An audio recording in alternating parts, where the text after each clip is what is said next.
आमना सामना मीडिया इस वक्त है यहाँ पर कुर्ला संसार होटल के सामने, जहाँ पर जमात इस्लामी लेडीज़ विंग ने आज एहतजाज किया हाथरस के मामलों को लेकर।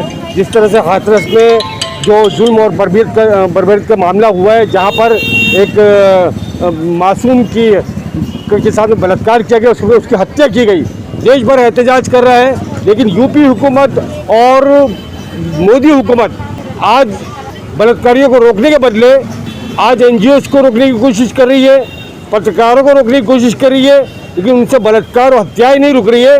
लेकिन वो सवाल पूछने पर जो पाबंदी लगा रहे हैं, सवाल पूछने पर रोक लगाने की कोशिश कर रहे हैं कि ये देश रुकेगा नहीं और इस हत्या और बर्बरी के खिलाफ अपनी आवाज़ उठाता रहेगा। इसीलिए आज यहाँ पर जमात इस्लामी विंग की मोहतरमा, आपका नाम? डॉक्टर फरीदा। डॉक्टर फरीदा साहब यहाँ मौजूद है। आइए हम उनसे जानते हैं कि इस पूरे मामले को लेकर उनका क्या कहना है और वो कितना गुस्से में है, उनका एहतजाज किस तरह से जारी रहेगा। आज हम लोग यहाँ पर हाथरस के मामले के लिए प्रोटेस्ट करने के लिए जमा हुए हैं और ये प्रोटेस्ट तो हम सब जैसे जानते हैं कि एक हाथरस की बच्ची, और वो बच्ची जो समाज की मजलूम सेक्स से ताल्लुक़ रखती है, दलित की बच्ची थी, और ये हुआ कि उसका ना सिर्फ गैंगरेप किया गया बल्कि उसकी ज़बान काटी गई, उसकी हड्डियां तोड़ दी गई। और यहाँ तक कि जब लोगों ने कहा कि भाई इसकी लाश को इन लोगों ने जो है वो रातों रात जो है वो जला दिया। हालांकि सनातन धर्म में ये होता नहीं है कि रात को जो है वो लाश को जला दिया जाए। ये करने के बाद जब उनसे सवाल किया गया तो कहा कि नहीं, वो पोस्टमार्टम में ऐसा होता है, हड्डी टूट जाती है, इसलिए आप देख नहीं सकोगे, इसलिए हमने ऐसा किया। और फिर हम देखते हैं कि उसके घर वालों को जो है वो हर एक आदमी पर दो जो है वो पुलिस के बंदे थे कि उसको प्रोटेक्शन की बजाय उसको क्या कर रहे हैं, साए की तरह लगे हुए कि ये किसी और को कुछ बयान ना दे। तो हाँ, इतना हरेसमेंट किया जा रहा है कि कल हमने एक वीडियो देखी कि उस जो पीड़िता जो है उसके भाई को भी गिरफ्तार कर लिया गया। हाँ, तो ये सारी चीज़ें होनी क्यों चाहिए? अगर हम देश में ये कहते हैं कि बेटी बचाओ और बेटी पढ़ाओ, तो फिर प्राइम मिनिस्टर साहब ने अब तक जो है वो कोई बयान क्यों नहीं दिया? क्यों नहीं कहा कि वो बेटी मेरी बेटी है और उसके साथ जो कुछ हुआ वो गलत हुआ और हम उसको इंसाफ दिलाकर रहेंगे? ऐसा नहीं हुआ। हमने देखा 2012 से जो चल रहा है निर्भया का केस, उसके बाद उन्नाव की घटना हो गई, उसके बाद कठुआ की घटना हो गई, उसके बाद न जाने हर 16 मिनट में कितने रेप होते हैं। उसके बावजूद हम देखते हैं कि कोई भी रेपिस्ट को वो सज़ा नहीं दी जाती, कैपिटल पनिशमेंट नहीं दिया जाता है। हालांकि होना तो ये चाहिए कि ये केसेस जो है वो फास्ट ट्रैक कोर्ट में जाएं और पुलिस का ये फ़र्ज़ है कि वो क्या करें, FIR ले और जो है वो विक्टिम्स की मदद करें। तो होता क्या है कि रैली निकाली गई, आप देखिए जो ऊंची जात के बच्चों ने जो रेप किया था उसके सपोर्ट में रैली निकाली जा रही है और हम कानून उसको सपोर्ट कर रहा है। तो ये कैसा देश और कैसा भारत है? क्या हम चाहते हैं कि ये भारत में ऐसे ही होता रहे, या हम रेप फ्री इंडिया देखना चाहते हैं? हम क्या चाहते हैं, भारत ऊंची मकाम पर जाए या फिर नीचों से नीचा चला जाए कि लोग जो है वो उसकी तरफ देखें और कहें कि देखो ये एक ऐसी जगह है जहाँ इतने सारे रेप होते हैं, और वो रेप भी किसका? अपनी माँ, अपनी बहन, अपनी बेटी, अपनी बहू, जो तुम्हें जनती है, जो तुम्हें दुनिया में लाने का कारण बनती है, उसकी कोई इज्जत हमारे सामने नहीं है। ये खड़े हैं यहाँ पर कि हम जो है वो अपना एहतजाज दर्ज कराएं। ये है देश की बेटियों का और बहनों का एहतजाज। हमारी बहनों ने यहाँ एहतजाज किया है देश की उस पीड़िता के लिए जिसको इंसाफ नहीं दिया जा रहा है। हम यहाँ ये पूछना चाहेंगे आपसे, या आप में से कोई और जवाब देना चाहें कि जिस तरह से यूपी में कोई कानून नाम की कुछ चीज़ नहीं है, महाराष्ट्र सरकार बहुत अच्छा काम कर रही है, यहाँ के CM बहुत अच्छा काम कर रहे हैं, पुलिस बहुत अच्छा काम कर रही है, लेकिन यहाँ पर भी सरकार को काम करने नहीं दिया जा रहा। और ये कोशिश है इसी तरह यहाँ की सरकार गिर जाए और फिर इस तरह के वाक़यात महाराष्ट्र में भी दोनों में हो। आपने क्या लगता है? बिल्कुल, ये एक पॉलिटिकल स्टंट है जो है बदनामी करने का महाराष्ट्र की सरकार को। और इसके बावजूद लेकिन महाराष्ट्र की सरकार उतनी ही सक्षम और उतनी ही ठाम अपनी जनता के पीछे खड़ी है। आप देख रहे हैं एक हमारा बैनर है कि बेटी बचाओ।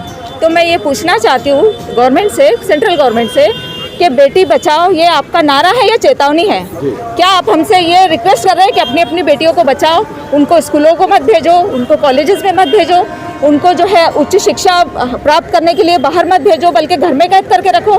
क्या आप ये चाहती है कि हम मुस्लिम और दलित, और इसके अलावा उनकी स्ट्रेटजी ये है कि मुस्लिम और दलितों के साथ ही ये हम देखते हैं कि कठुआ कांड हुआ, इसके बाद जो निर्भया का जो केस हुआ है, तो हम देखते हैं कि ये उच्च जाति की लड़की के साथ कभी क्यों नहीं होता है, ये हमेशा दलित या मुस्लिम लड़की के साथ ही क्यों होता है?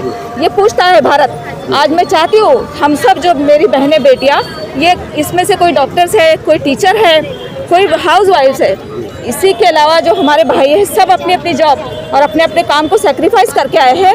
इसके अलावा पुलिस प्रशासन जो आज कोरोना की वजह से बहुत ज़्यादा बिजी है, इसके बावजूद वो अपनी ड्यूटी को किधर डाइवर्ट करे ना। पुलिस प्रशासन किधर ध्यान देगा? वो कोरोना के पेशेंट को संभालेगा या ये जो है ये प्रोटेस्ट को देखते बैठेगा? ये उनकी जिम्मेदारी डबल हो जाती है। तो पूछता है भारत, क्या बेटी बचाओ ये एक नारा है, ये चेतावनी है? धन्यवाद। बहुत बहुत शुक्रिया। हमारे साथ यहाँ मौजूद है, मैं कैमरा पर्सन शान पटेल से कहूँगा कि हमारे साथ यहाँ मौजूद है मुंबई मेट्रो के जमात इस्लामी के सदर हसीब भाटकर साहब।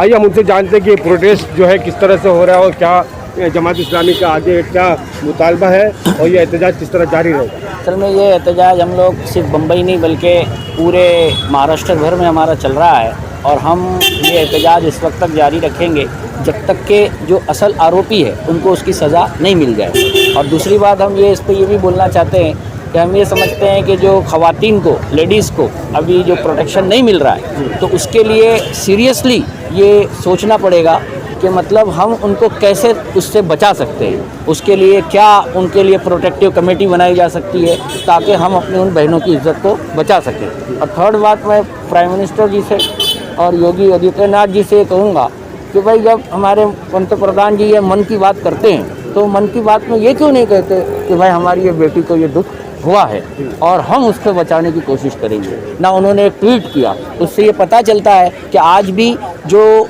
दलित समाज कितना गैर महफूज है और हमारी जो ख़वातीन है वो अपने आप को इनसिक्योर फील करती हैं। तो वो देश कभी तरक्की नहीं कर सकता जो औरतों को सिक्योरिटी फराहम नहीं कर सके। तो हम समझते हैं कि उसके लिए उनको कुछ ऐसा कदम उठाना पड़ेगा कि सज़ा जल्द से जल्द उन आरोपियों को मिले ताकि आइंदा कोई इस तरह का कदम उठाने के लिए 10 बार सोचे और वो सज़ा भी ऐसी हो कि दूसरों के लिए मतलब एक उसमें सबक हो कि हम इस तरह का काम ना करें। ये हम समझते हैं। हम थोड़ा सा माजी में जाएंगे कि जिस तरह से मोदी सरकार बड़ी मुस्लिम महिलाओं की बहुत शुभचिंतक बनी हुई थी, लेकिन आज देश में यूपी में, राजस्थान में और जगहों पर रियासतों में लगातार बलात्कार हो रहे हैं, उनके साथ में उनकी हत्याएं हो रही है, जुल्म हो रहा है।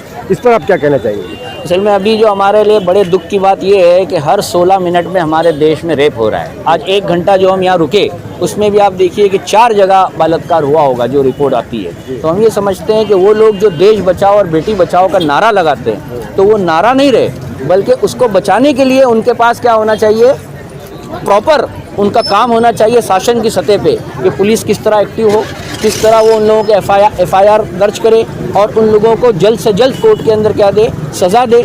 और मोहल्ले की सतह पर ऐसी कमेटियां बनाएं कि जब कभी भी इस तरह की दुर्घटना हो तो वो सामने आकर उन लेडीज़ को क्या कर सके, बचा सके। ये वो सब चीज़ें अगर हम मिलकर करेंगे तो सिर्फ कानून इस चीज़ से रोक नहीं सकता। इसलिए अगर कानून रोकना होता तो अभी तक ये रेप इस तरह नहीं होते। इसका मतलब है कि इसके सिवा भी हमको कुछ करने की ज़रूरत है। बहुत बहुत शुक्रिया हमारा सोना मीडिया से बात करने के लिए। कैमरा पर्सन शान पटेल के साथ राजद जी, शुक्रिया।